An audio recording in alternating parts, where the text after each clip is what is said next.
Today I'm going to share a new Swedish recipe. It's actually an old Swedish cookie called drommar, and drommar means dreams in Swedish, and it's a dream-like cookie because it melts in your mouth. It's so light and it's got a secret ingredient.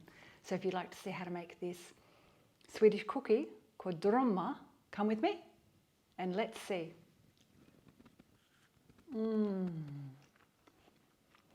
So light and dreamy.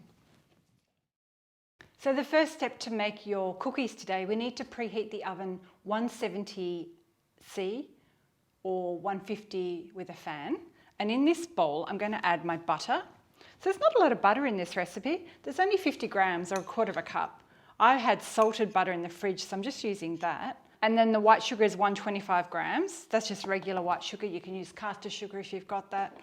And then we're going to whip this up. I'm just going to add the vanilla. And then 1 teaspoon. I've got vanilla sugar. You can use vanilla extract. So whip these up together.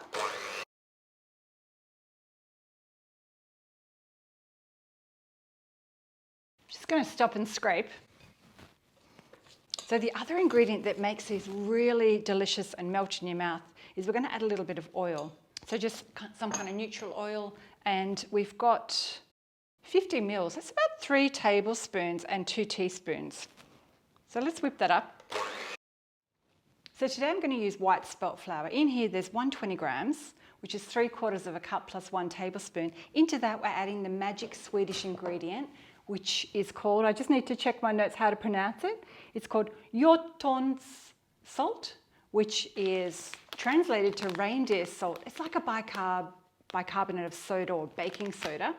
And I bought this a while ago wanting to make this cookie recipe, and it just makes everything really light. I think it's a baking ammonia.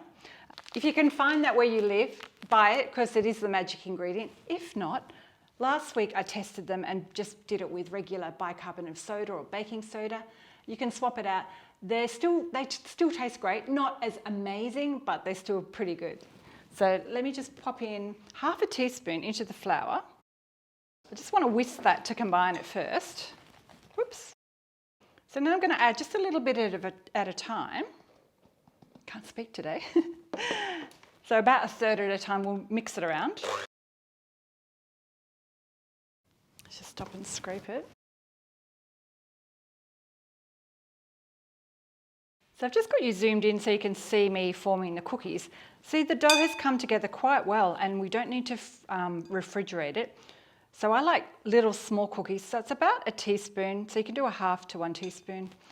And then we just roll it and pop it on the tray.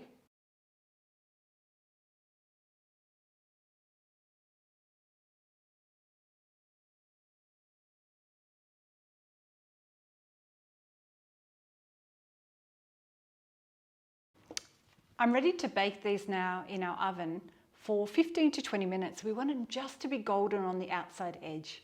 And then I'll do the next tray and then we'll come back and do a taste test. So I've just finished tidying up and baking, and I've been tasting these cookies off camera, and they just so melt in your mouth, and I think they're dreamy because they just taste so good. So if I bite into one,